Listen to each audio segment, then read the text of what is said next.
The galaxy was dying, not from some natural disaster or cosmic event, but from something far worse, something that ate worlds and turned civilizations into nothing more than empty memories. They called themselves the Vacrian Swarm, though most species simply called them death. For 300 years, the Vacrians had spread across the stars like a disease. They were not like other species. They did not negotiate, they did not trade, they did not even communicate in any meaningful way. They simply consumed everything in their path. Ambassador Terran stood at the observation window of Earth's primary orbital station, looking down at the blue and green planet below. His forearms were clasped behind his back in a gesture that humans had learned meant deep concern. His species, the Thalaxians, had been fighting the Vacrians for over 2 centuries. They had lost 17 colony worlds and countless billions of lives. "It is beautiful," he said quietly, his translator device rendering his clicking speech into perfect English. "Your world. It reminds me of Thalax Prime before the first invasion." The human standing beside him said nothing. Admiral Catherine. Zhao was not known for being talkative. She was known for being effective. At 63 years old, she had silver hair cut military short, and eyes that had seen more combat than most people could imagine. She had fought in the Martian separatist wars, the Titan Rebellion, and a dozen smaller conflicts that never made the history books. "How long do we have?" she asked. Terran's skin shifted from blue to a darker purple among his people. It meant fear. 3 months, perhaps less. The Splinter Fleet is moving faster than our projections anticipated. Numbers? 2,000 bioships, each one roughly equivalent to what you would call a frigate. But do not let the size fool you, Admiral. They will overwhelm any defense through sheer numbers and adaptation. The Vacrians learn from every battle. They evolve. Zhao turned away from the window and walked toward the holographic display in the center of the command room. With a gesture, she activated it. A 3-dimensional map of local space appeared, showing Earth, Mars, the asteroid belt, and the outer colonies. Red markers indicated the projected path of the Vacrian fleet. "The Coalition isn't sending help," she said. It was not a question. Terran's silence was answer enough. After a moment, he spoke. "The Coalition is fighting for survival on 17 different fronts. We have lost 40% of our territory. Every ship, every soldier is desperately needed. Your species is new to the galactic community. 50 years is barely a moment in cosmic terms. The Council believes that resources cannot be spared for primitives." Zhao finished. "That is what they think of us, is it not? We are too young, too backwards. Our ships use chemical propulsion for missiles. We still use kinetic weapons. We build our vessels like ocean warships from our own history." Terran did not deny it. "There are species in the Coalition who have been spacefaring for thousands of years. They have energy shields that can deflect planet-killing weapons. They have quantum computers that can calculate jump trajectories in microseconds. They have weapons that tear apart matter at the molecular level." He paused. "Humanity has railguns and missiles. And nuclear weapons," Zhao added with a thin smile. "Do not forget those. The Coalition finds them terribly crude. Yes, the Council banned their use in warfare 7,000 years ago." Zhao studied the hologram, her mind already working through possibilities and probabilities. The Vacrian fleet would enter the Sol system through the Helios corridor. It was the only practical approach vector given the gravitational anomalies and dense asteroid fields in the surrounding space. Any other route would add months to their journey, and the Vacrians were not known for their patience. "If we evacuate the outer colonies now," she said slowly, "we can get most of the civilian population back to Earth and Mars. The mining stations, the research outposts, the agricultural domes on Europa. We can save lives." "And then?" Terran asked. "And then we fight." The ambassador's skin shifted again, this time to a pale green. "Surprise. Admiral, I must speak plainly. The Terran Defense Force has 237 ships. Most of them are corvettes and destroyers. You have 7 cruisers and 3 capital ships. Against 2,000 Vacrian bioships, you will last perhaps 3 days." A week if you are fortunate. So we should surrender? I am saying you should consider evacuation. The coalition can provide transport for your population. It will take time, but we can relocate humanity to safer worlds. Your species can survive. Zhao turned to face him fully. Ambassador, let me tell you something about humans. We are stubborn. Some might say foolishly so. We have a saying on Earth. It goes like this. I would rather die on my feet than live on my knees. Do you understand what that means? Thelron tilted his head, a gesture he had learned from humans. I believe so. You value pride over survival. No, Zhao said firmly. We value freedom over slavery. We value home over exile. And, most importantly, we value the chance to fight over the certainty of running away. She gestured to the planet below them. That is Earth. 7 billion humans live there. Their parents were born there. Their grandparents were born there. Every ancestor going back hundreds of thousands of years lived and died on that world. You want us to abandon it without firing a single shot? I want your species to survive, Thelren said quietly. Then we will survive by fighting. Alert the Council that humanity appreciates their offer but respectfully declines. We will make our stand here. 3 weeks later, Captain Marcus Shaw stood in the docking bay of the Terran Defense Shipyard 3, staring up at his new command. The TDS Indomitable was the newest and most powerful warship humanity had ever built. She was 1.2 kilometers, from bow to stern, with armor plating 30 meters thick in places. Her hull was dark gray, almost black, with the emblem of the Terran Defense Force painted on her side, a stylized Earth surrounded by stars. Shaw was 46 years old with graying hair and a scar that ran from his left eyebrow to his cheek. He had gotten it during the Battle of Deimos when shrapnel had torn through the bridge of his previous ship. 37 crew members had died that day. He had lived, though sometimes he wondered if he deserved to. She is beautiful, Captain. Shaw turned to see his executive officer approaching. Commander James Okonkwo was 38, tall and lean, with dark skin and intelligent eyes that missed nothing. He had served with Shaw for 5 years and had saved his life twice. Shaw trusted him more than anyone else in the fleet. She is a weapon, Shaw corrected. Weapons are not beautiful, they are necessary. Can she not be both? Shaw smiled slightly. Perhaps. What is the crew status? 400 personnel aboard and accounted for. Engineering reports all systems operational. Weapon systems are loaded and calibrated. The new mass driver has been tested and certified. We are ready to depart on your order. The mass driver. That was humanity's secret weapon, or at least they hoped it would be. It ran the entire length of the ship, a magnetic accelerator that could fire a projectile at 15% the speed of light. The kinetic energy from such an impact would be devastating. In tests, a single shot had vaporized an asteroid the size of a small moon. And morale? Shaw asked. Okonkwo hesitated. Mixed. Some of the crew are eager to prove themselves. They want to show the galaxy that humans can fight, others are afraid they know the odds. What about you, Commander? Are you afraid? Terrified, sir, Okonkwo said honestly. But I would rather be afraid and fighting than safe and hiding. Good answer. Shaw gestured toward the ship. Let us meet our crew. The briefing room was packed. 400 faces looked up at Shaw as he stepped to the front. Some were young, fresh from the academy with barely any real experience. Others were veterans like himself, men and women who had seen combat and knew what it meant. There were engineers, gunners, pilots, medics, and support staff. All of them were volunteers. Everyone on this ship had chosen to be here. Shaw let the silence stretch for a moment before speaking. My name is Captain Marcus Shaw.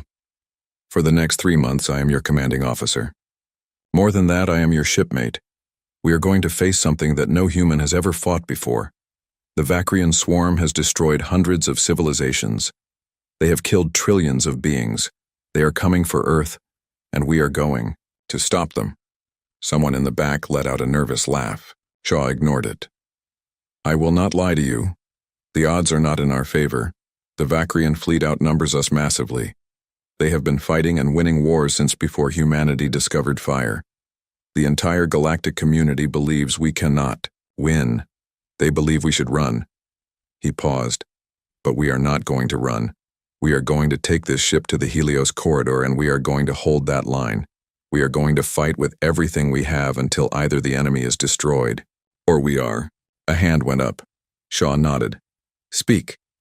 A young woman in engineering yellow stood up. Sir, Chief Engineer Rosa Delgado. Permission to speak freely? Granted. Why are we doing this? I mean, really?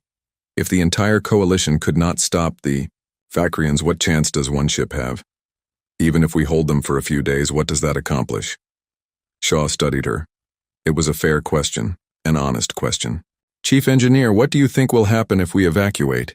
If we abandon Earth and scatter humanity across coalition space as refugees? Delgado frowned. We survive. We rebuild someday. No, Shaw said flatly. We disappear.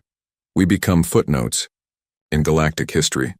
We become the species that ran away. Our children will grow up on alien worlds, learning alien customs, slowly losing everything that makes us human. He looked around the room. I have a daughter. She is 9 years old.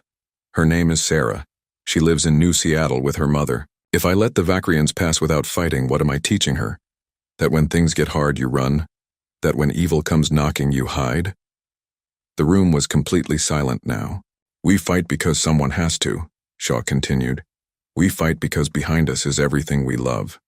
We fight because maybe, just maybe, we can buy enough time for Earth to evacuate the civilians. We fight because that is what humans do. We have always fought against impossible odds. We have always stood up to monsters and tyrants and disasters. And yes, sometimes we lose. But we never ever stop trying. He gestured to the ceiling, to the stars beyond. The galaxy thinks we are primitive. They think our weapons are outdated, and our tactics are ancient history. They are probably right. But they are going to learn something about humans. We do not need fancy energy shields or molecular disruptors. We have something better. We have courage. We have stubbornness. And we have the absolute refusal to quit. Shaw's voice rose. In 3 months, the Vacrian swarm will arrive at the Helios corridor. They will find the Indomitable waiting for them. They will learn that humans do not surrender. They will learn that Earth is not theirs for the taking. And if we die making that point, then so be it. We will die as humans, standing our ground and fighting to the last breath. The applause started slowly, then built like a wave. 400 crew members rose to their feet, shouting and clapping. Shaw let it continue for a moment before raising his hand for silence. Stations, everyone. We launch in 6 hours. Prepare yourselves. Check your equipment. Say your prayers if you have them. And remember, we are Terran. We hold the line. As the crew filed out, Okonkwo approached. Inspiring speech, Captain. Do you believe it? Shaw was quiet for a moment. I believe we have to try, James. That is enough. That night, Shaw sat alone in his quarters, staring at a photo on his desk. Sarah smiled up at him, gap-toothed and happy, holding a toy spaceship. He had missed her last birthday because of training exercises. He would probably miss many more. He recorded a message, knowing she might never see it. Sarah, this is Dad. If you are watching this, it means I did not come home. I want you to know that I am proud of you. I want you to know that I love you more than anything in this universe. And I want you to know why I had to do this. Someday you will be old enough to understand. Someday you will face your own impossible choice. When that day comes, I hope you remember that your father stood up when it mattered. I hope you remember that running away is not always the answer. Fight for what matters, sweetheart. Fight for home. Fight for family. Fight for everything good in this world. And never ever give up. He ended the recording and sat in the darkness, waiting for launch time. The Indomitable departed 6 hours later, her engines burning bright as she accelerated away from Earth. Behind her, the planet glowed blue and beautiful in the starlight. Ahead of her waited the Helios corridor and an enemy that had never known defeat. In the command chair, Captain Shaw watched the stars and prepared for war. The Helios corridor was not a corridor at all, not in any traditional sense. It was a region of space roughly 2 million kilometers across, filled with asteroids ranging from pebble-sized to small mountains. Navigation was difficult. Sensors were unreliable because of the gravitational anomalies that twisted and bent even light itself. For most ships, it was a place to avoid. For Captain Marcus Shaw, it was perfect. The Indomitable hung in space at the corridor's entrance, her dark hull almost invisible against the starfield. Around her, thousands of asteroids drifted in their slow eternal dance. Shaw stood on the bridge studying the tactical display with Commander Okonkwo at his side. "If they want to reach Earth," Shaw said, tracing a finger along the display, "they have to come through here. Any other route adds months to their journey. The Vakrians have never been patient. But they also have never been foolish," Okonkwo pointed out. "What if they simply go around, take the long way? Then we have bought Earth 3 more months to evacuate, 3 more months to prepare defenses, 3 more months to live." Shaw zoomed in on a particular cluster of asteroids. But they will not go around. Their entire strategy has always been overwhelming force and speed. They hit hard and fast, never giving their enemies time to prepare. Patience is not in their nature. Chief Engineer Rosa Delgado's voice crackled over the comm. "Captain, this is engineering. I need to speak with you about our power distribution." "Go ahead, Chief." "Sir, I have been running simulations. If we maintain full shields and weapons-ready status, we can last approximately 72 hours before we need to shut down for coolant cycling. If we engage in continuous combat, that number drops to perhaps 30 hours. Your recommendation?" There was a pause. "My recommendation is that we have a backup plan for when things go sideways, because they will go sideways, sir." Shaw almost smiled. He liked Delgado. She was honest, competent, and not afraid to speak her mind. "Noted, Chief. Begin preparations for emergency power routing. I want to be able to divert everything to shields or weapons at a moment's notice." "Aye, sir." Okonkwo pulled up another display. "Captain, I have been thinking about the Vakrian bioships. According to Coalition intelligence, they use acid-based weapons and some form of biological missiles. Their hulls are partially organic and can repair minor damage over time. Your point?" "My point is that they are living things, or at least partially living. That means they have weaknesses that mechanical ships do not. They need oxygen or some equivalent. They have biological processes that can be disrupted. They feel pain, possibly." Shaw turned to face him. "You want to weaponize the environment." "Exactly. The asteroids, the radiation from the anomalies, even the cold of space itself. We make this corridor as hostile as possible. Not just for the Vakrians, but for anything biological." "Tell me more." Over the next 2 weeks, the crew of the Indomitable worked around the clock to turn the Helios corridor into a killing field. Engineering teams in EVA suits planted mines throughout the asteroid field. These were not sophisticated weapons, just chemical explosives packed into metal casings and equipped with simple proximity sensors. But there were hundreds of them, and in the tight confines of the corridor, they would be devastating. Weapons. Officer Lieutenant Sarah Chen had another idea. She was 29 years old, brilliant and completely fearless. Shaw had seen her walk through a firefight during the Titan Rebellion without even flinching. "Captain," she said, presenting her proposal on a datapad, "we have 64 Harpoon drones in storage. They are designed for ship-to-ship combat in close quarters. I want to reprogram them." "For what purpose?" "Kamikaze runs. We strip out their return protocols and double their explosive payloads. When the Vakrians come through, we send these drones straight at them on one-way trips. They move fast, they are small enough to avoid most weapons fire, and they pack enough punch to crack a frigate's hull." Shaw studied the proposal. "The cost? 3,000 credits per drone. But sir, we are already dead if this does not work. What does cost matter?" He approved the modification immediately. The days blurred together. Shaw barely slept, spending most of his time on the bridge or touring the ship, talking to the crew, making sure morale stayed high. It was harder than he had expected. Everyone knew they were facing impossible odds. Everyone knew that coalition, reinforcements were not coming. One evening, Shaw found himself in the mess hall at 0300 hours. He was exhausted, running on coffee and sheer willpower. To his surprise, he found Delgado there as well, sitting alone at a table with a cup of something that smelled like tea. "Cannot sleep, Chief?" Shaw asked, sitting across from her. She shook her head. "Too much to think about. I keep running through scenarios in my head. What happens if the primary power couplings fail? What if we lose attitude control? What if the reactor starts to overload?" She laughed bitterly. "I have been an engineer for 15 years. I have kept ships running through meteor storms and solar flares and combat damage. But this is different. Because you know the odds. Because I know we are going to die," she said bluntly. "I am not stupid, Captain. I can do the math. 2,000 enemy ships against one. It does not matter how good we are or how clever our tactics. Eventually they will overwhelm us." Shaw was quiet for a moment. "Chief, let me ask you something.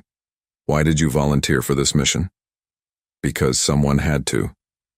"That is not an answer." Delgado stared into her tea. "I have 2 brothers on Earth, Marco and Luis. Marco is a doctor in Mexico City. Luis is a teacher in Buenos Aires. They both have families, children. I volunteered because if we do not stop the Vakrians here, they will reach Earth, and my brothers and their families will die." She looked up at Shaw.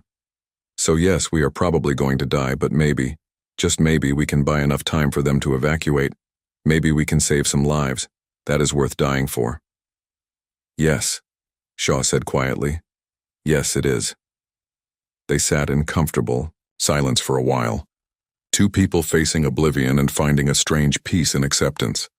Lieutenant Yuki Tanaka was in charge of communications and signals intelligence. She was 32, Japanese, and had the most advanced degree in quantum communications theory that Starfleet Academy had ever produced. She was also monitoring every coalition channel she could access.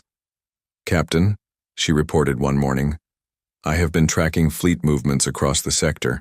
The coalition is pulling back on multiple fronts. They are consolidating their forces around core systems." "They are abandoning the frontier," Shaw said. "Yes, sir.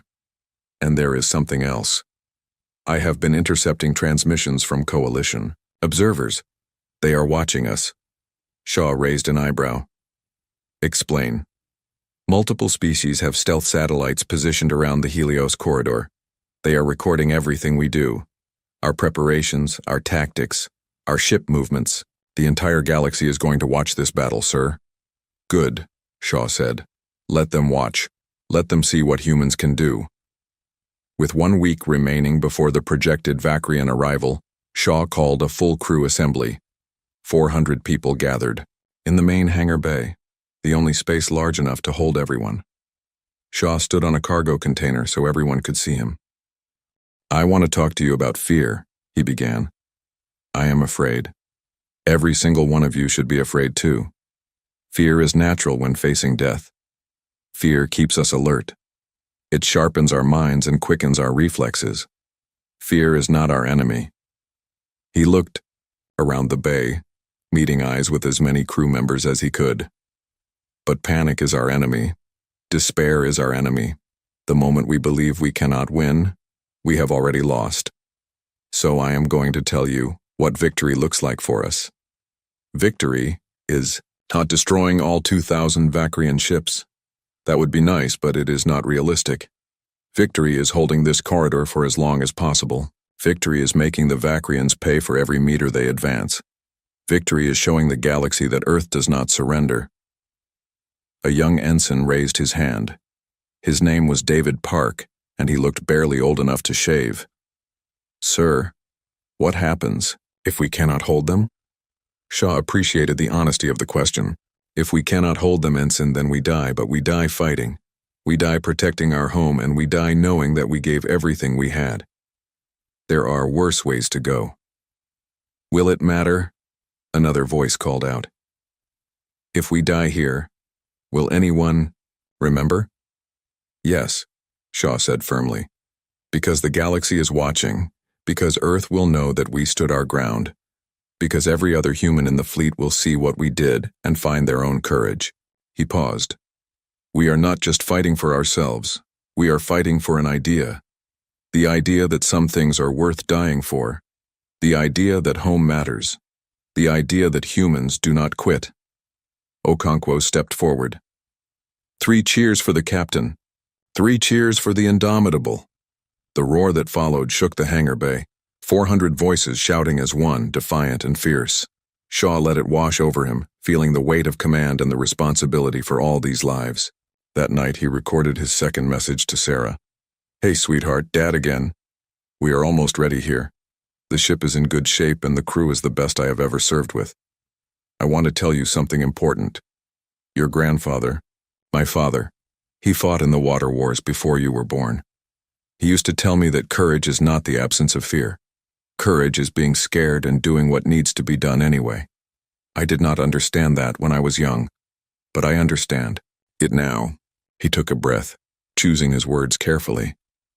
Someday someone might tell you that what we did here was suicide, that we threw our lives away for nothing. Do not believe them. We are choosing to stand between the monsters and everything we love. That is not suicide. That is sacrifice. There is a difference. 2 days before the Vakrian fleet was due to arrive, long-range sensors picked up the first traces of their approach. Okonkwo was on duty when the readings came through. He immediately called Shaw to the bridge. Sir, we have FTL signatures, multiple contacts, distance approximately 100 million kilometers and closing. Shaw studied the sensor display. The readings were strange, not like typical ship signatures. They pulsed and flickered, almost like living heartbeats. How many? He asked. Difficult to get an exact count because of sensor interference, but preliminary scans suggest at least 2,000 contacts, possibly more. Sound general quarters. All hands to battle stations. Seal all bulkheads. Bring weapons online and charge the main battery. Throughout the ship, alarms blared. Crew members ran to their positions with practiced efficiency. Gun crews loaded railgun batteries. Missile tubes were armed and ready. The mass driver's magnetic coils began to hum with power. In engineering, Delgado watched her power distribution boards carefully. All systems green, she reported. Reactor at 90% and climbing. We are ready, Captain. Shaw settled into his command chair. Around him, the bridge crew worked, at their stations with quiet intensity. He could feel the tension in the air, the mixture of fear and determination. Lieutenant Tanaka, he said, open a channel. Broadcast on all frequencies. Channel open, sir. Shaw took a moment to gather his thoughts. Somewhere out there, coalition observers were watching. Somewhere behind them, Earth was listening.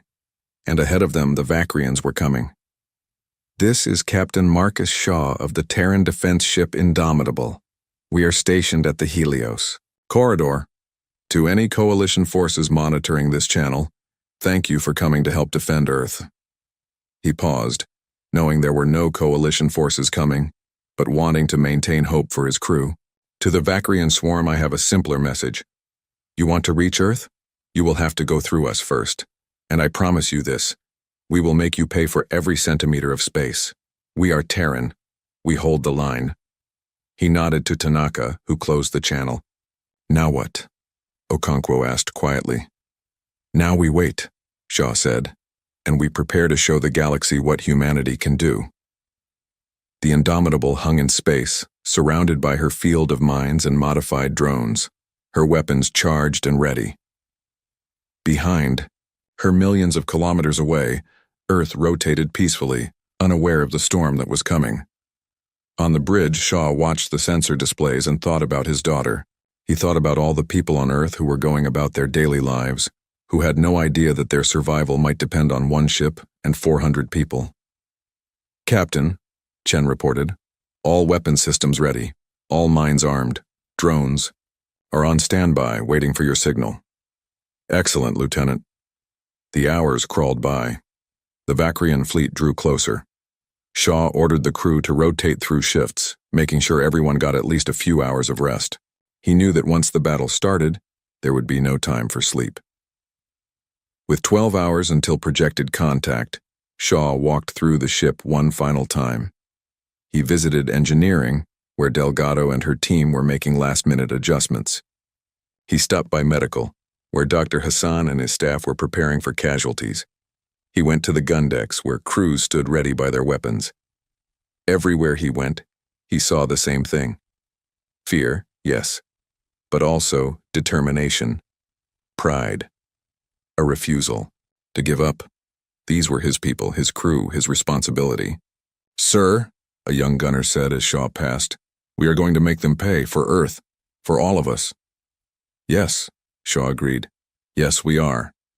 He returned to the bridge as the countdown continued. 6 hours, 3 hours, 1 hour. "Contact, Tanaka." Reported. Multiple vessels emerging from FTL. Range 500,000 kilometers. On the display, the Vakrian fleet appeared. The sensors could barely make sense of what they were seeing. The ships were not mechanical. They were organic, writhing things that pulsed with bioluminescent lights. They moved through space like a school of predatory fish, coordinated and deadly. 2017 ships, Okonkwo reported. Size classification ranges from frigate to light cruiser. They are forming up into attack formations. Shaw gripped the arms of his command chair. This was it. The moment that would define everything. "All stations report readiness," he ordered.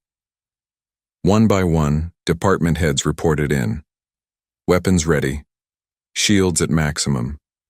Engines at full power. Medical standing by. All 400 crew, members at their stations waiting for the order. The Vakrian fleet began to advance, picking up speed as they approached the corridor. Shaw could see them now on visual sensors, alien and terrifying.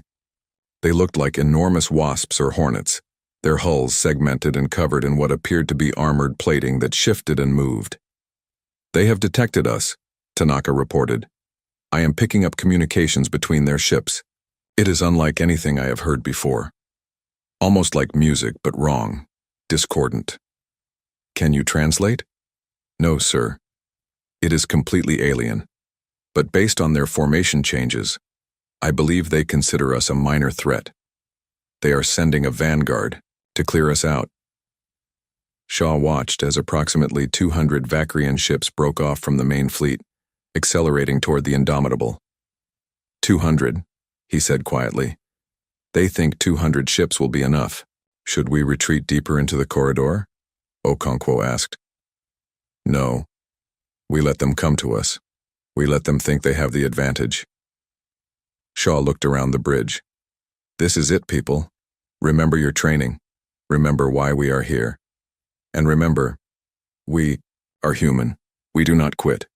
The Vakrian vanguard closed to 300,000 kilometers, 200,000, 100,000.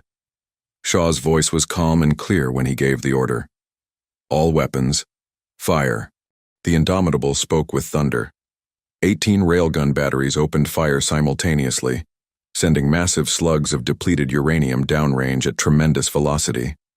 The projectiles crossed the distance in seconds, slamming into the lead Vakrian, bioships with devastating force. Armor plating, both biological and mechanical, shattered under the impact. 3 ships simply disintegrated, torn apart by the sheer kinetic energy. 5 more tumbled away, trailing atmosphere and biological fluids. "Hits confirmed," Chen reported, her voice tight with excitement. 8 enemy ships destroyed or disabled. "Missiles away," the tactical officer added. "Time to impact, 40 seconds. Shaw watched the display as over 100 missiles streaked toward the Vakrian vanguard. These were not sophisticated guided weapons. They were simple, brutal implements of destruction, conventional explosives with basic targeting systems.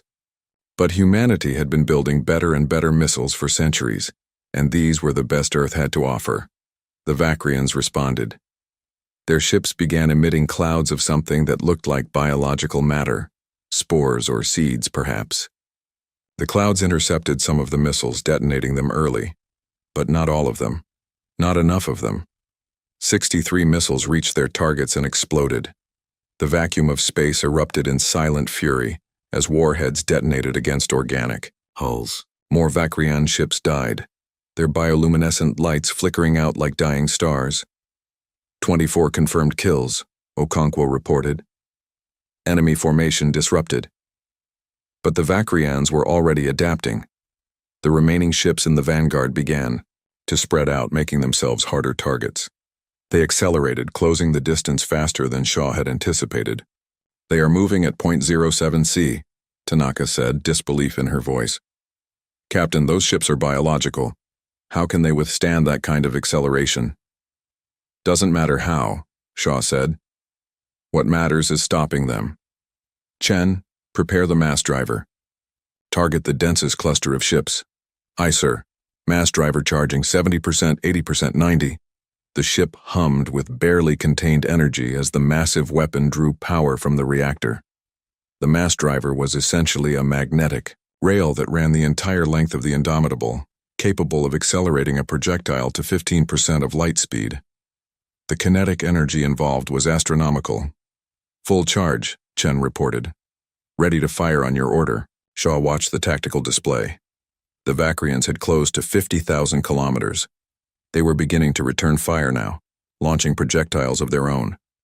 These were not missiles or railgun slugs, but something else entirely. Spheres of pulsing green light that moved erratically through space.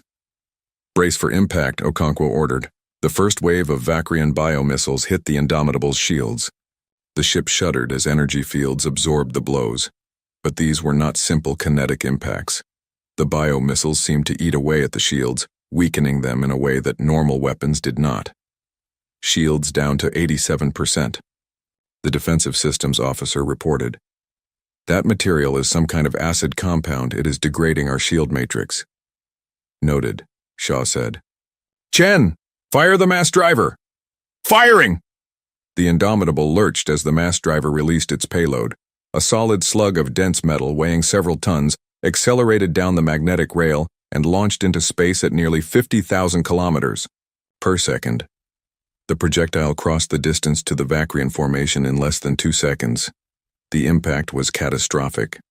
The slug punched through the first Vakrian ship like it was not even there, continuing through 3 more before finally striking a large asteroid behind them.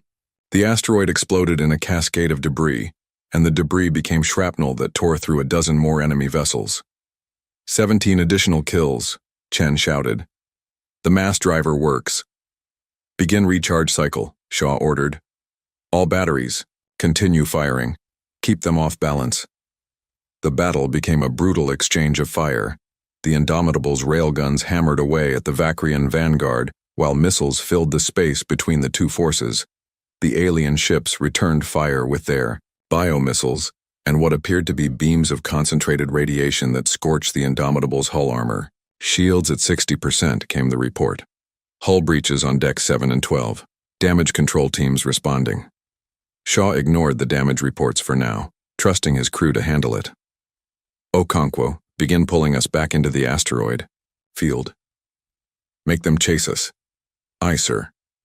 The Indomitable's engines flared to life, pushing the massive Dreadnought backward into the dense cluster of asteroids. It was risky maneuvering.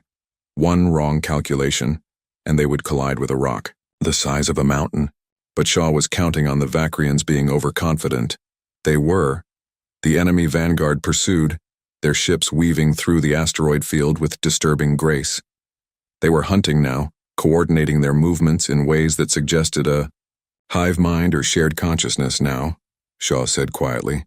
Chen, detonate mine cluster alpha. Chen's fingers flew across her control panel. Cluster alpha detonating in 3, 2, 1. Throughout the asteroid field, hidden mines exploded. The blasts themselves were not particularly powerful, but they did not need to be. What mattered was the debris. Thousands of chunks of metal and rock became high-velocity shrapnel, tearing through the Vakrian formation. 20 more enemy ships died, shredded by the improvised weapon. They are adapting, Tanaka warned. I am seeing changes in their formation. They are spreading out more, using the asteroids for cover just like we are. Shaw nodded. He had expected this. The Vakrians were known for their ability to learn and adapt, but humanity had something they did not: creativity born from centuries of warfare against their own kind. Lieutenant Chen, release drone swarm. 1. Drones away. 64 Harpoon drones launched from the Indomitable's hangar bays. These were small craft, each about the size of a fighter but packed with explosives and programmed for suicide runs. They scattered through the asteroid field, their simple AI systems guiding them toward Vakrian targets. The enemy tried to shoot them down, but the drones were small and fast, and there were too many of them. One by one, they found their targets and detonated. Each explosion took out a Vakrian ship or crippled it beyond recovery. Enemy vanguard down to 87 functional ships, Okonkwo reported. Captain, we have destroyed or disabled more than half of them. But there was no time to celebrate. The main Vakrian fleet had reached the corridor entrance and was now beginning to enter in force. Shaw watched as hundreds of enemy ships poured into the asteroid field. New contacts, Tanaka said, her voice strained. 500 ships entering the corridor. No, wait, 700. They are committing their full strength. Shaw felt a cold certainty settle in his chest. This was the real battle. The vanguard had just been a probe, a way for the Vakrians to test the Indomitable's capabilities. All hands prepare for sustained combat, he ordered. Engineering, I need maximum power to shields and weapons. Divert everything that is not essential. Delgado's voice came back immediately. Aye, sir. Cutting life support to non-essential. Areas reducing gravity to 0.5 standard. Shutting down all recreational systems. You will have your power. The first wave of the main fleet reached weapons range. The space around the Indomitable erupted with fire as both sides unleashed everything they had. Railgun slugs crossed paths with biomissiles. Radiation beams cut through asteroids, vaporizing rock and ice. The Indomitable's point defense systems came online, trying to shoot down incoming projectiles. Shields at 40%, came the report. Hull breaches on multiple decks. Fires in sections 9 through 14. Damage control, contain those fires, Shaw ordered. Chen, do we have mass driver? 15 more seconds, sir. 15 seconds felt like a lifetime.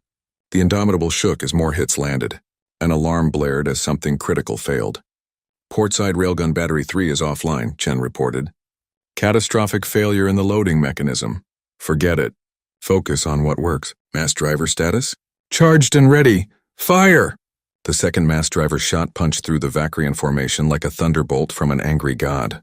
The slug tore through ship after ship, leaving a trail of destruction in its wake. When it finally struck an asteroid, the resulting explosion sent a wave of debris washing over the enemy fleet. But there were so many of them. For every ship the Indomitable destroyed, 5 more took its place. The Vakrians were learning, adapting their tactics. They began focusing fire on specific points of the Dreadnought's hull, trying to create concentrated damage rather than spreading their attacks. Shields at 25%, the defensive officer reported. They are targeting our port quarter. Armor plating is beginning to fail. Shaw made a split-second decision. Helmsman, roll ship 90 degrees. Present fresh armor to the enemy. The Indomitable rotated on its axis, bringing undamaged sections of hull to face the Vakrian onslaught. It bought them time, but Shaw knew it was not enough. They were outnumbered by a staggering margin. Casualties? He asked quietly. Okonkwo checked his reports. 47 dead. 89 wounded. Medical is overwhelmed. 47 crew members. 47 people under his command who would never see Earth again. Shaw forced himself to compartmentalize the grief, to focus on the mission. Deploy mine cluster beta, he ordered. More explosions rippled through the asteroid field. More Vakrian ships died, but still they came. Hours passed. The battle became a grinding war of attrition. The Indomitable gave ground slowly, pulling back through the corridor and leaving mines and drones in her wake. The crew fought with desperate intensity, repairing damage as fast as it occurred, loading weapons manually when automatic systems failed. In engineering, Delgado worked miracles. When a coolant line ruptured, she sealed it with her bare hands while ignoring the chemical burns. When the reactor threatened to overload, she climbed into the maintenance shaft and manually adjusted the control rods. She kept the ship running through sheer willpower and engineering expertise. On the gun decks, crews loaded railguns even as fire raged around them. They fired until their weapons glowed red hot, then kept firing anyway. When ammunition for one battery ran out, they hauled shells from another battery across damaged corridors. In medical, Dr. Hassan performed surgery while the ship shook from impacts. He saved lives while explosions rocked the vessel. He worked until his hands trembled from exhaustion, then kept working. Shaw remained on the bridge, coordinating the defense, making split-second decisions that meant life or death for his crew. He felt the weight of command like never before. "Captain," Tanaka said suddenly, "I am picking up transmissions from outside the corridor. Someone is broadcasting about our battle." "Put it through." A voice filled the bridge, speaking in the formal tones of a coalition news broadcaster. "Unprecedented resistance from a single Terran vessel. The Dreadnought has held the Helios corridor for 7 hours against impossible odds. Casualties are estimated in the hundreds on the human side, but Vakrian losses are staggering. Early reports suggest over 600 enemy ships destroyed." Shaw blinked in surprise. 600? He had been so focused on survival that he had not been counting. "Lieutenant, confirm that number." Okonkwo pulled up the battle computer's analysis. "Sir, the computer estimates between 580 and 620 confirmed Vakrian kills. The number could be higher. Some ships were damaged and drifted into asteroids. 600 ships, 1/3 of the enemy fleet." Shaw felt a fierce pride well up in his chest. "Let the galaxy hear this," he said. "Tanaka, open a channel. Broadcast on all frequencies." "Channel open, sir." Shaw stood from his command chair. Around him, the bridge crew looked up from their stations, exhausted but unbroken. "This is Captain Marcus Shaw of the Terran defense ship Indomitable. To all coalition forces, to all species listening across the galaxy, I want you to hear this. We are one ship, 400 crew. We have been fighting the Vakrian swarm for 7 hours. They outnumber us 20 to 1. They have weapons we have never seen before. They adapt to our every tactic." He paused, letting his words sink in. "And we are still here. We have destroyed 600 of their ships. We have made them pay for every meter of space. We have shown them that humanity does not surrender, does not quit, does not run." His voice rose with conviction. "The Vakrians thought they could terrorize the galaxy. They thought no one could stand against them. They were wrong. We are Terran. We hold the line." The bridge crew erupted in cheers. Across the ship, exhausted crew members listening to the broadcast found new strength. But Shaw knew the celebration was premature. He looked at the tactical display. The Vakrian fleet was regrouping, massing for another assault. They had learned from their losses and were adapting their strategy. "Commander," he said quietly to Okonkwo, "give me a realistic assessment. How long can we hold?" Okonkwo studied his console. "At our current rate of ammunition expenditure and damage accumulation? 18 hours. Maybe 24 if we are lucky. The ship is holding together, but we are taking too much damage. Eventually something critical will fail and we will not be able to repair it in time." Shaw nodded. He had expected as much. "Then we make those hours count. We make them remember this battle for the rest of galactic history." "Aye, sir." The Vakrian fleet began to advance again, and the Indomitable prepared to meet them. The crew was exhausted. The ship was damaged and the odds were still impossible. But they were still fighting, still holding the line, and somewhere across the galaxy, other species were watching and wondering if maybe, just maybe, they had underestimated humanity. Day 2 became Day 3. Day 3 became Day 4. The battle for the Helios corridor continued without pause. The Indomitable was no longer the pristine warship that had departed from Earth weeks earlier. Her hull was scarred and pitted from countless impacts. Entire sections were depressurized. Fires burned in compartments that the crew had been forced to abandon. The once mighty Dreadnought was becoming a floating wreck held together by determination and emergency repairs. But she was still fighting. Captain Shaw had not slept in 48 hours. He refused to leave the bridge while his crew was in combat. His uniform was stained with soot and dried blood from helping pull wounded crew members from a damaged section. His eyes were red-rimmed from exhaustion, but his voice remained steady when he gave orders. "Status report," he said for what felt like the 1,000th time. Commander Okonkwo consulted his displays. His own face showed the strain of the prolonged battle. "Enemy fleet strength down to approximately 900 ships. We have destroyed 1,100 since the engagement began. Our own casualties stand at 198 dead, 147 wounded. We are down to 37% crew effectiveness. Less than half his crew remained combat capable. Shaw felt the weight of each loss like a physical blow. These were not numbers on a screen. They were people. Chen had died 2 hours ago when a biomissile breached the secondary weapons control station. Young Ensign Park had been killed when an explosion tore through his duty station. Dr. Hassan had worked himself to collapse and was now unconscious in his own medical bay. Weapons? Shaw asked. 6 railgun batteries still operational. Missile reserves at 18%. The mass driver is functional. But we have only 3 shots remaining before we completely drain the power reserves. Point defense systems are at 40% effectiveness. Half our targeting sensors are offline. Shields? Fluctuating between 8 and 12%. Any significant hit will likely penetrate to the hull. Engineering? There was a longer pause before Delgado's voice came through, raspy and exhausted. Main reactor is holding at 70% efficiency. We have lost 2 of the 4 backup power plants. Coolant system is barely functional. Hull integrity is at 43%. Captain, we are held together by spit and prayer at this point. Shaw almost smiled. Almost. Your prayers have been effective so far. Chief, keep them coming. Aye, sir. The Vakrians had changed their tactics. After losing so many ships to the Indomitable's conventional weapons, they had switched to a siege strategy. They no longer sent massed waves against the Dreadnought. Instead, they surrounded her, maintaining constant pressure from all directions. They rotated their ships, allowing damaged vessels to fall back while fresh ones took their place. It was effective. Brutally so. The Indomitable could not rest, could not repair, could not do anything but fight continuously. The crew was reaching their breaking point. Incoming, the tactical officer called out.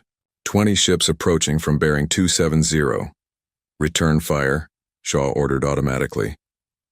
The remaining railguns swiveled and fired. Several Vakrian ships exploded, but others launched their biomissiles.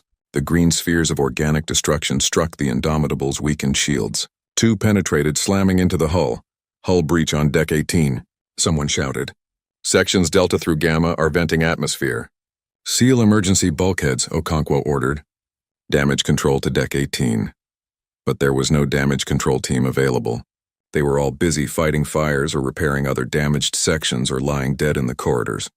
I'm going, Shaw said, standing from his command chair. Captain? You cannot, Okonkwo began. That is an order, Commander. You have the bridge. Shaw ran through the damaged ship, his training taking over. He grabbed 2 crew members from life support, a young woman named Martinez and an older man named Singh, and together they rushed to deck 18. The scene was chaos. Atmosphere was venting through a 2-meter hole in the hull. 2 crew members were trapped on the far side, clinging to equipment to avoid being sucked into space. Shaw and his impromptu team worked frantically, welding emergency plating over the breach while Martinez programmed a repair drone to seal the gap from outside. It took 15 minutes that felt like hours. By the time they finished, Shaw's hands were shaking from adrenaline and exhaustion, but the breach was sealed and the 2 trapped crew members were safe. Captain, Singh said quietly. Thank you. Shaw just nodded and headed back to the bridge. There was no time for thanks. No time for anything but the next crisis. When he arrived, Okonkwo looked relieved. Sir, we have a problem. The Vakrians are massing for another major assault. I count 300 ships forming up at the corridor entrance. Shaw studied the tactical display. The enemy was preparing for a final push, trying to overwhelm the Indomitable through sheer numbers. It would probably work. How long until they attack? He asked. 30 minutes, perhaps less. 30 minutes to prepare. 30 minutes to find a way to survive against 300 ships when they could barely handle 20 at a time. Shaw's mind raced through possibilities. They were out of mines, down to their last few drones. Missile reserves were critically low. The mass driver had 3 shots but took enormous power and time to charge. Lieutenant Tanaka, he said, I need you to scan the surrounding space. Look for anything we can use. Large asteroids, gas pockets, radiation sources, anything. Tanaka worked at her console. Sir, there is a large asteroid approximately 40 kilometers from our position. Diameter of 3 kilometers. Composition suggests high iron content with significant ice deposits. An idea began to form in Shaw's mind. It was risky, possibly insane, But they were out of safe options. Commander, plot a course to that asteroid. Helm, take us there. Maximum thrust. Sir? Okonkwo questioned. We will be even more exposed during the transit. Trust me, Commander. The Indomitable's damaged engines flared, pushing the massive ship toward the asteroid. The Vakrians noticed immediately and increased their attack intensity, trying to stop the Dreadnought from reaching whatever objective Shaw had in mind. Biomissiles hammered the shields. Radiation beams scored the hull. The ship shuddered and groaned as metal stressed beyond its designed limits. Shields failing, the defensive officer shouted. We are taking direct hull hits. Keep going, Shaw ordered. Get us to that asteroid. They reached it with shields completely collapsed and hull breaches on 6 decks. The ship's klaxons were a constant wail of warnings and alerts. All stop, Shaw ordered. Position us on the far side of the asteroid, using it as cover. The helmsman complied, maneuvering the Indomitable so the massive rock was between them and the bulk of the Vakrian fleet. Now what, sir? Okonkwo asked. Now we use their numbers against them. Tanaka, calculate the trajectory needed to send this asteroid into the enemy formation. Factor in their current position and projected course. Understanding dawned on Okonkwo's face. You want to use the mass driver on the asteroid. Exactly. It is a 3-kilometer projectile with more mass than anything we could manufacture. If we can get it moving fast enough, it will be unstoppable. It will take all 3 remaining shots, Okonkwo warned. After that, we will have no ammunition for the mass driver at all. Then we had better make them count.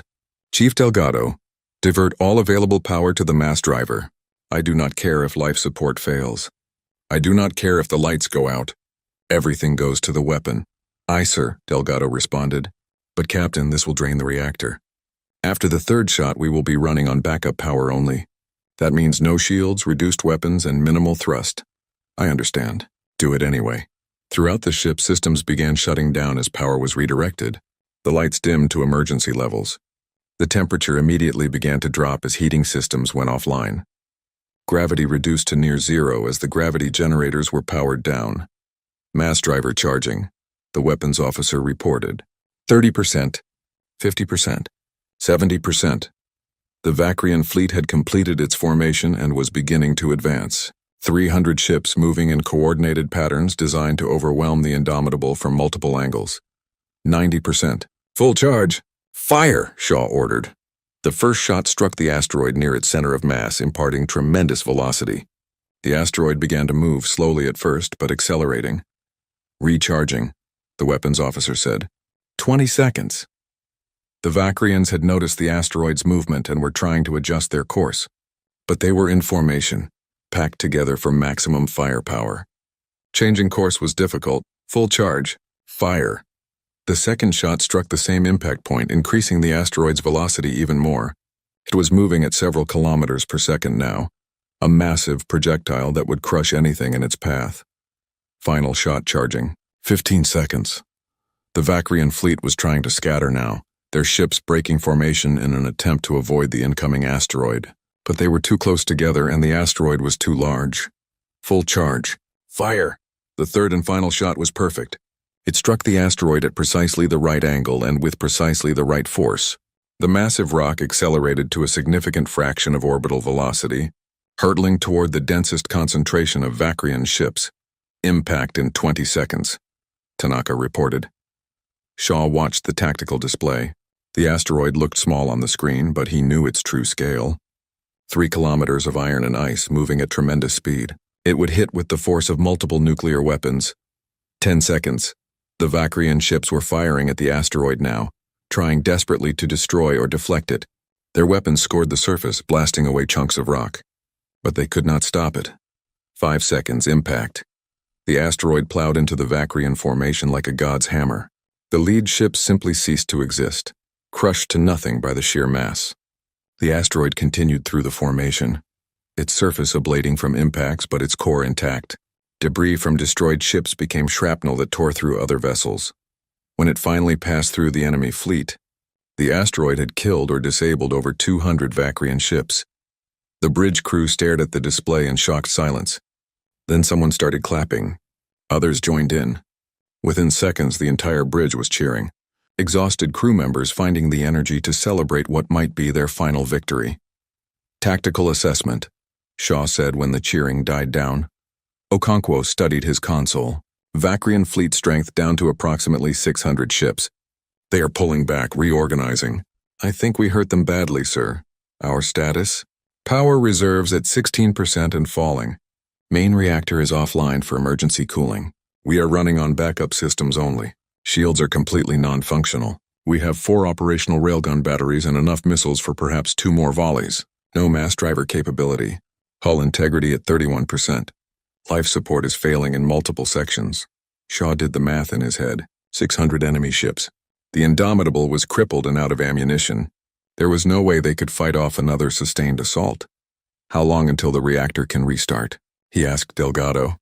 6 hours minimum, the chief engineer responded. And that is if nothing else breaks. Sir, we need to consider our options. Shaw knew what she meant. Surrender or scuttle. Those were the only options left. He thought about his daughter, about Earth, about the promise he had made to hold this line. No, he said quietly. Sir? Okonkwo questioned. No, we are not done. We have held this corridor for 6 days. 6 days of continuous combat. We have destroyed 1,400 Vacrian ships.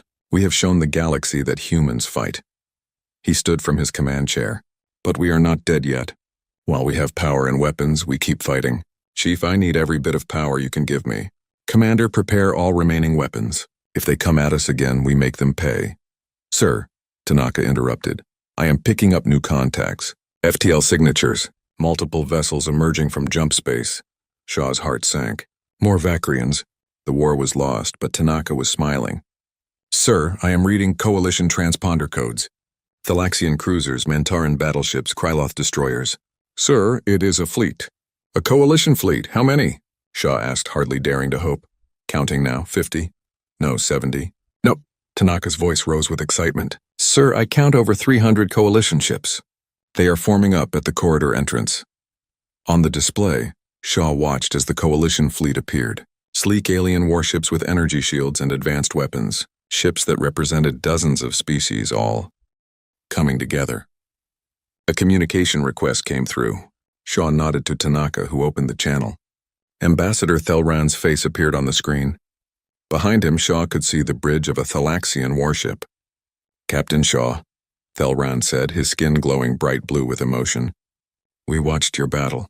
All of us watched. The Council, the Coalition member species, even neutral systems. We watched one human ship hold against impossible odds for 6 days. We watched you destroy 1,400 enemy vessels. We watched you refuse to surrender. The ambassador paused. The Coalition has fought the Vacrians for 300 years. We have lost tens of thousands of ships, trillions of lives. We began to believe they could not be beaten. That surrender was inevitable. His voice grew stronger. You have shown us we were wrong. If one human ship can hold a line for 6 days, what can 300 Coalition ships do? Shaw felt emotion rising in his throat. Ambassador, we cannot fight anymore. We are out of power, out of ammunition.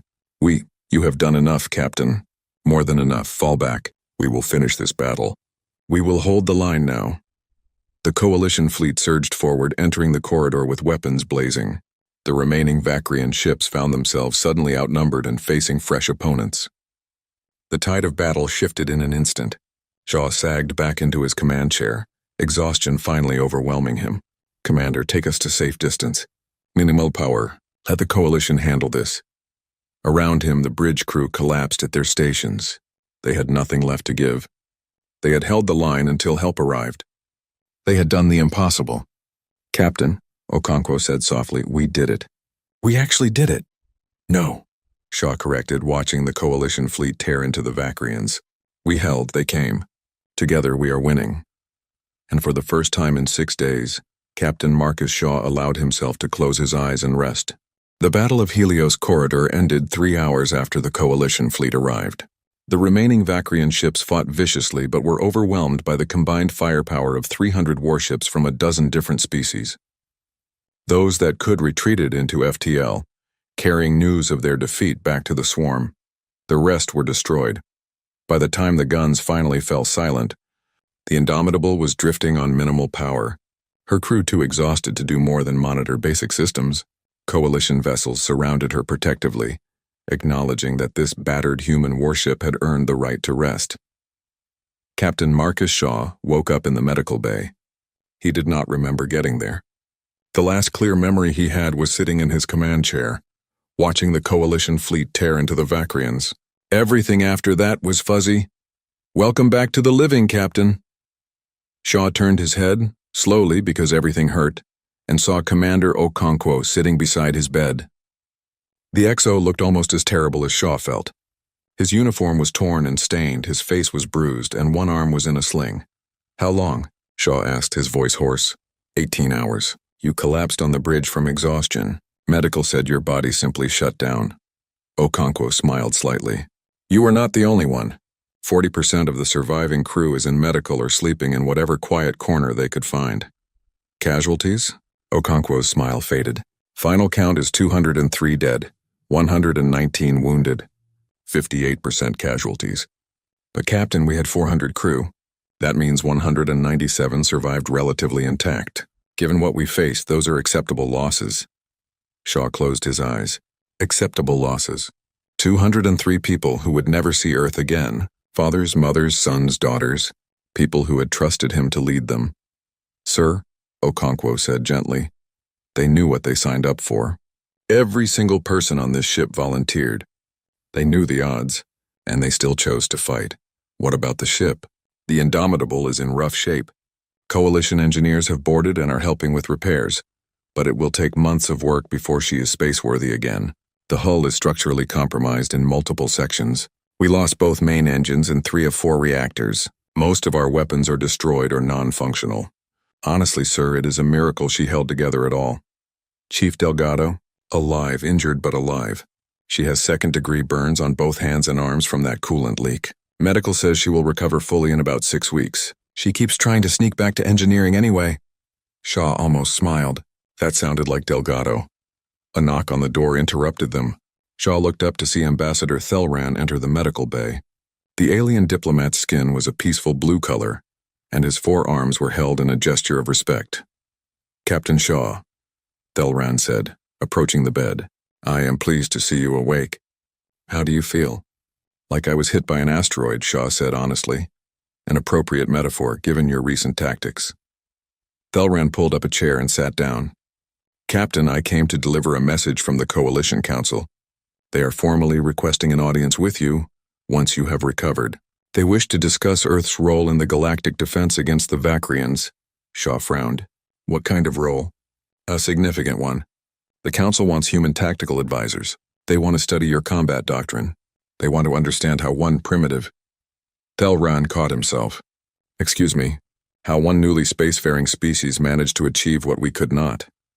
"We almost died," Shaw pointed out. "Yes, but you did not. You held for 6 days against impossible odds. You destroyed 1,400 Vakrian ships, more than some entire Coalition fleets have destroyed in years of warfare. You showed creativity, adaptability, and a refusal to surrender that inspired everyone who watched." Terran leaned forward. "Captain, your battle was broadcast across the entire galaxy. Billions of beings watched the Indomitable fight. They saw humans stand their ground. They saw courage in the face of certain death.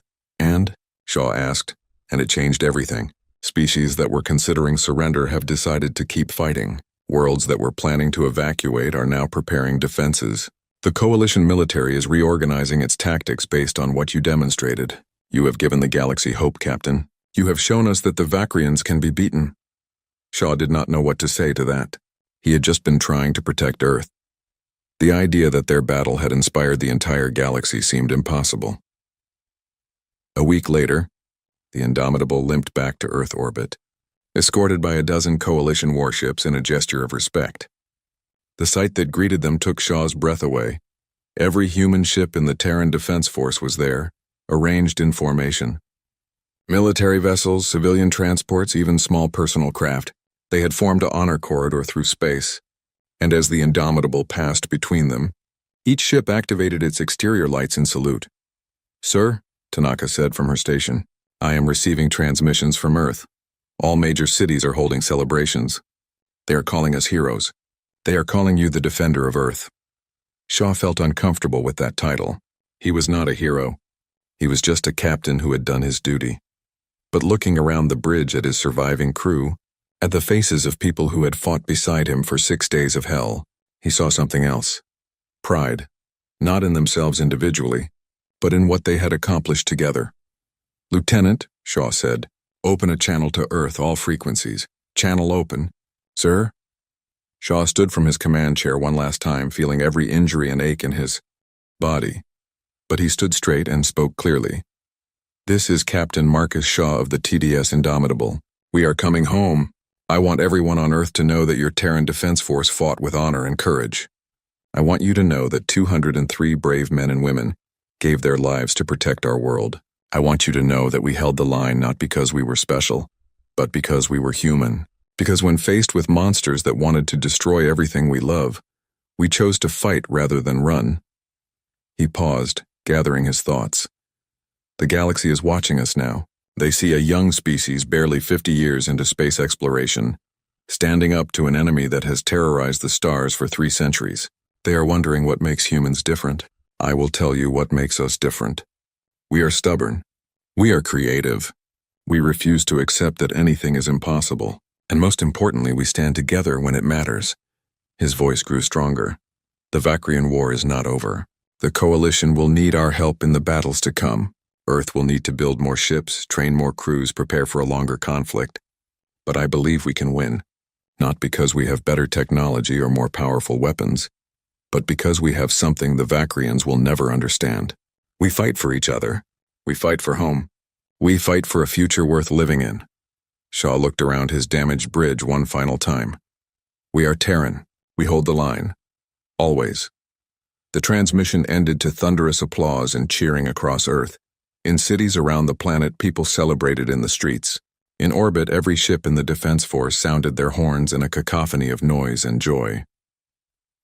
3 months later, Shaw stood in the Terran shipyards watching a new generation of warships take shape. The battle had changed everything about human ship design and tactics. Engineers had studied the Indomitable's damage reports and combat logs, learning what worked and what did not. The new Dreadnoughts were bigger, better armored, and carried more weapons. They had names like Valiant, Resolute, Defiant, and Unyielding. Each one represented humanity's commitment to the galactic war effort. Impressive, is it not? Shaw turned to find Admiral Zhao beside him. She was smiling, something he had rarely seen during the Martian Wars. 12 new capital ships, she said, 40 cruisers, over 100 destroyers and corvettes. Earth has committed 60% of our industrial capacity to military production. We are building a fleet that will make the galaxy take notice. At what cost? Shaw asked quietly. How many lives will those ships require? How many more battles like the Corridor? Zhao's smile faded. Too many. But the alternative is extinction. The Vakrians will not stop. They cannot be reasoned with or negotiated with. They must be fought, I know, Shaw said. I just wish there was another way. There is always another way, Captain. But sometimes the other way leads to disaster. You made the right choice in the Corridor. You held the line when everyone else had given up hope. That is leadership. That is heroism. I was just doing my duty. No, Zhao said firmly. You went far beyond duty. You inspired your crew to fight when they knew they were going to die. You inspired the galaxy to keep fighting when they were ready to surrender. Do not diminish that, Shaw did not respond. He still struggled with being called a hero. Too many good people had died under his command. Zhao seemed to sense his thoughts. Captain, I am reassigning you. You are being promoted to Commodore and given command of the 3rd Fleet. 12 ships, all veterans who have been trained in your tactics. The Coalition has requested that you deploy to the Outer Rim, where the Vakrians are mounting a new offensive. When? Shaw asked. 2 months. Enough time to finish repairs on the Indomitable and get her ready for action again. The Coalition has provided some of their technology to help with the restoration. She will be better than new. Shaw looked out at the shipyards, at the vessels being built to defend humanity and the galaxy. He thought about Sarah, about his daughter who was now 10 years old. He had missed her birthday again. He would probably miss many more. But he would fight so that she could grow up in a galaxy free from the Vakrian threat. He would fight so that Earth remained safe. He would fight because someone had to. I accept the assignment, Shaw said. The memorial service was held on a bright Tuesday morning in New Seattle. 10,000 people gathered to honor the 203 crew members who had died aboard the Indomitable. Their names were engraved on a massive wall of black stone that reflected the sky above. Shaw stood before the crowd, wearing his dress uniform with its new medals and rank insignia. He did not want to be here, did not want to speak about the people he had lost, but he owed them this much. "I did not know all of these people personally," he began, his voice carrying across the silent crowd. "A ship with 400 crew is too large for one captain to know everyone intimately. But I knew them in the ways that matter. I knew they were brave. I knew they were dedicated. I knew they believed in something bigger than themselves." He looked at the names on the wall. Lieutenant Sarah Chen was the best weapons officer I ever served with. She could calculate firing solutions in her head faster than most computers. She died at her station, firing until the last moment. Chief Petty Officer Marcus Rodriguez kept our life support running for 3 days after it should have failed. He died from smoke inhalation while repairing a ventilation system. Ensign David Park was terrified during his first combat. He asked me if it would matter if we died. I told him yes. I hope I was right. The crowd was completely silent. We held the line at Helios Corridor because 203 people gave everything they had. They bought time for Earth to prepare. They showed the galaxy that humanity would not surrender. They died as heroes, though I suspect most of them would reject that label. They were just people doing their duty. Shaw's voice grew stronger. The Vakrian War will continue. More battles will be fought. More lives will be lost. But we will remember these names. We will remember their sacrifice. And we will make sure it was not in vain. We will fight for the galaxy they died protecting. We will show the universe what humanity can do. He stepped back from the podium and saluted the memorial wall. Around him, 10,000 people stood and saluted as well. 2 months later, the Indomitable was ready for service again. She looked different now. Her hull had been reinforced with alien alloys, her weapons upgraded with coalition technology. But her core was still human engineering, still the ship that had held the line for 6 days. Shaw stood on the bridge as the crew came aboard. Many were survivors from the original battle. Others were transfers from other ships, eager to serve on the vessel that had become legend.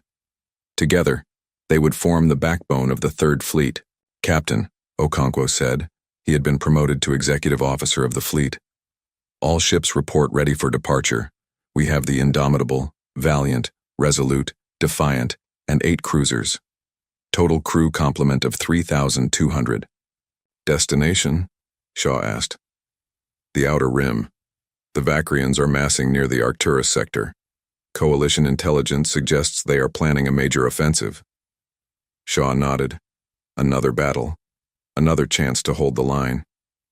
"All ships," he transmitted. "This is Commodore Shaw. We are heading into combat again. Some of you fought with me at Helios Corridor.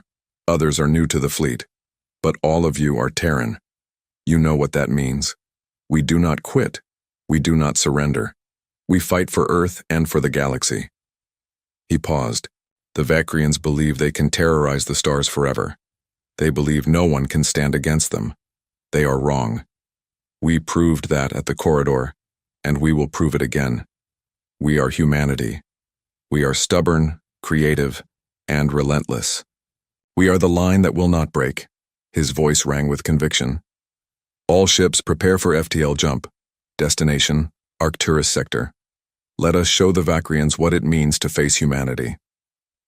The Indomitable's engines flared to life, brighter than before. Around her, 11 other human warships activated their drives. Together, they jumped into FTL, leaving Earth behind but carrying its spirit with them. In the shipyards, more vessels were being built. On Earth, recruits were training for the fleet. Across the galaxy, coalition species were reorganizing their militaries based on human tactics. The Vakrian swarm had terrorized the stars for 300 years, but humanity had shown the galaxy something new. Not just courage or determination, but the absolute refusal to accept defeat, the willingness to stand and fight even when all hope seemed lost. The age of Terran ascendancy had begun. And across the galaxy, in 1,000 different languages and on 1,000 different worlds, beings who had once thought humanity was primitive and backwards now spoke of them with respect. They told stories of the single Dreadnought that held the line. They told of Captain Marcus Shaw and his 400 crew members, who faced impossible odds and refused to break. the Vakrians had learned an important lesson at Helios Corridor. They had learned that humans were not prey to be consumed. They were warriors to be feared. They were defenders who would fight with everything they had to protect what mattered. They had learned that Terra holds the line, always.